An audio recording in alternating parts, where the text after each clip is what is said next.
Losing your creativity is easy when you work with ChatGPT. I believe in habits, and creativity is like a muscle, and if you don't exercise it, you will lose it.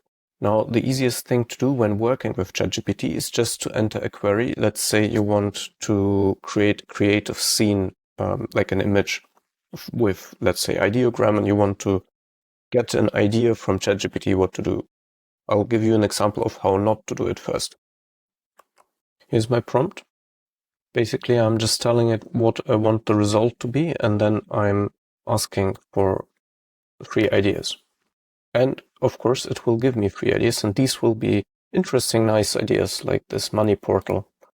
Golden skyscraper supercars, lottery meteor strike, or planting a digital seed. Now, the thing is, these are not your ideas. These are ideas which ChatGPT generates. And by using the tool like that, and remember, ChatGPT is a tool, you will actually, it will lead to you blunting your own skill, your own creativity. Now I'm going to show you the way how to amplify it and how to actually use it. Let's start again. So the start is the same. Now I'm using a different base idea, what to illustrate, because I've already seen ChatGPT's ideas there. But basically now here comes the twist. Instead of just asking it to give you these 3 visual ideas straight, you will add the next part, which is you will input your own ideas into it and ask ChatGPT to improve it upon these ideas. That will create an iterative process. So every time you give in ideas, it will give a reflected version back to you, which you can read through and decide actually whether your ideas are better or ChatGPT's ideas. And then this becomes like a fusion and a flywheel where you improve over time and over time and over time. And the important bit is to do this as a habit. So basically do this every time you prompt ChatGPT with something where you have to use or where you would use creativity normally. This way you amplify your creativity instead of taking away and blunting it. This is the key distinction here. I'm going to execute this and show you the result. I've modified the prompt initially somewhat because I said ChatGPT here now I said using ideogram. And here are some ideas I've given to it. As you see, I've created 3 ideas. Now, every time I do this, of course, it takes me longer to create these ideas than if I would just ask ChatGPT to spill out ideas at me. But I'm investing this time into keeping my creative skill sharp.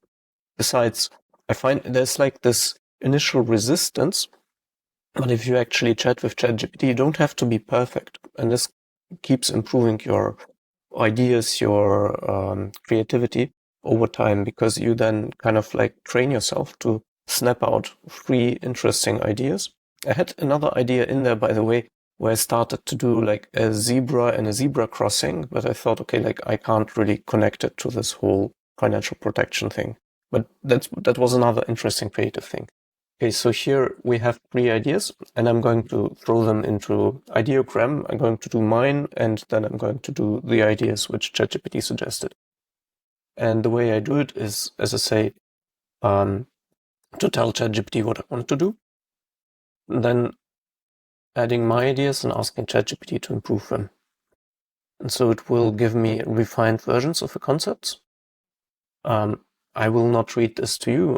If you want, you can pause the video and read it. And I get fresh ideas like the walled garden here, the bridge of wealth, nice, golden lifeboat, and so on.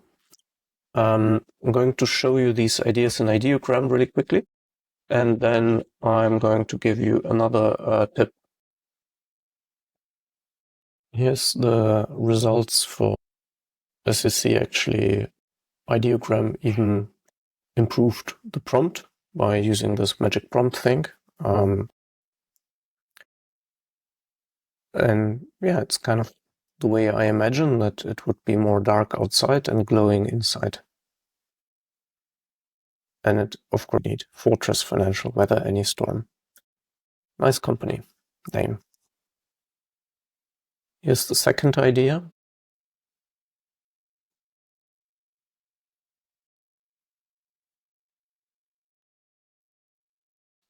And by the way, one important thing, if we're giving ChatGPT free sample ideas, that should hopefully also improve the output quality because it can see what type of description we aim for. And that's why I added these keywords like here, cinematic lifestyle advertisement into it.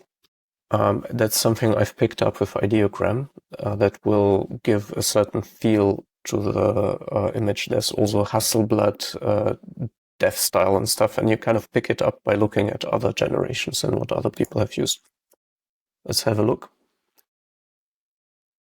It's a bit more race than I actually imagined it to be, but it kind of, yeah, it has like this warmer tone on the right, and there's the dog in it as well. Obviously, you will need to be able to feed not just yourself, but the dog is interesting actually because the person is in both images at once. That's a really nice one. I like that. And this one is even more interesting because it kind of shows a single person in isolation versus there's a group of people on the right here.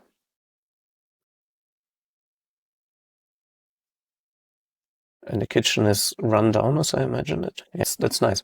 Now, before we go into what ChatGPT's ideas were, I'll real quick, I have a newsletter, which is mostly about AI topics. You can also get a free PDF about local LLM hardware options in 2025. Subscribe to the newsletter here. It's free. You can unsubscribe anytime you want. Go to get.businessbreeze.de/local to subscribe to the newsletter. I'll link the newsletter in one of the comments. Let's have a look at what ChatGPT came up with. Here's the first of ChatGPT's ideas. Peaceful garden on the right. Generally, being creative with these AI tools is one of the way I'm doing it. It kind of sharpens the skill and it makes it more enjoyable as well. You kind of even find yourself competing a little bit. Here's the second of the ideas of ChatGPT, a bridge. Yeah, long bridge, gold beams. Really nice, actually. I like that concept as well.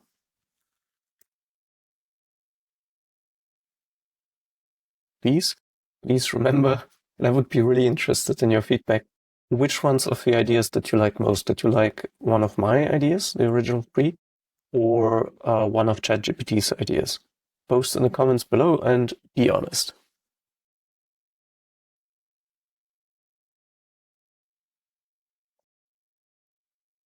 This is nice. Debt, inflation, unexpected bills, and you have this is like, I think this is my favorite picture actually, to be honest.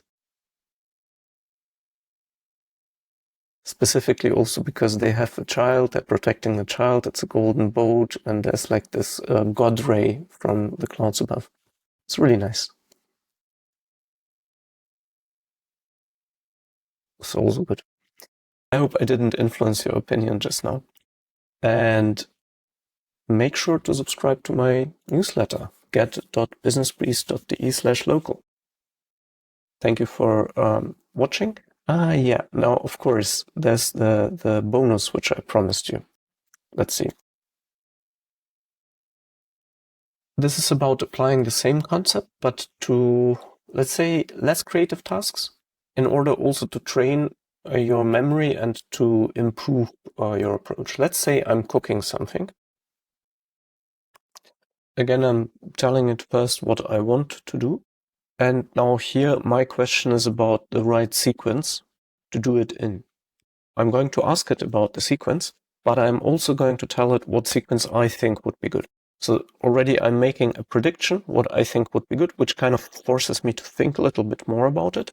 And then when ChatGPT actually gives me the answer, I'll say, okay, this is what I predicted, this is what the difference is. And it will either say, yes, your answer is correct. Probably it will say something polite like, you're nearly right, or really great, and so on. And then this over time will also help me to improve my cooking skills, my innate skills, instead of actually delegating to ChatGPT and becoming a robot which just executes what ChatGPT says. You get what I'm saying? So basically, keeping your creativity sharp, if you use the tool the right way, you will actually boost and improve your creativity and enrich your life. If you use it the wrong way, you will become a mindless zombie. Okay, like exaggerating, but you get the idea. I'm going to write this and give you the full output as a last thing. And remember to subscribe to my newsletter. So in which order should I put them in the pan? My thoughts on this, and I'm putting it in. And as I said, your intuition is mostly solid, shows a good grasp and so on. And getting these compliments feels nice, right? Like you kind of are on the right path. It also teaches us the meta skill of giving friendly, encouraging feedback to people if we listen to it and apply the same. Ideal order, onions are the correct starting point, carrots are, the second one, bell peppers, that's the one I didn't get right, as you see here. Consider moving them before the beans. Flame brightness, a slight crunch. Beans are already cooked, presumably canned or pre-soaked. Red beans there. They don't need real cooking, just integration. And then spices. Many spices bloom in oil. This releases fat-soluble aromatics, dramatically boosts flavors. Toast spices for 30 seconds after the carrots, but before adding peppers and beans, add smoke. Okay, so actually these spices should be added after the carrots then. The coconut milk will be absolutely the last. So as you see, onions, carrots, ground spices, bell peppers, red beans, coconut milk, salt, and fresh herbs added at the very end for brightness. Basically, using the tool this way, so you get where you might know part of it, or even learning a language, right? Like, for example, saying, I want to write something in Spanish.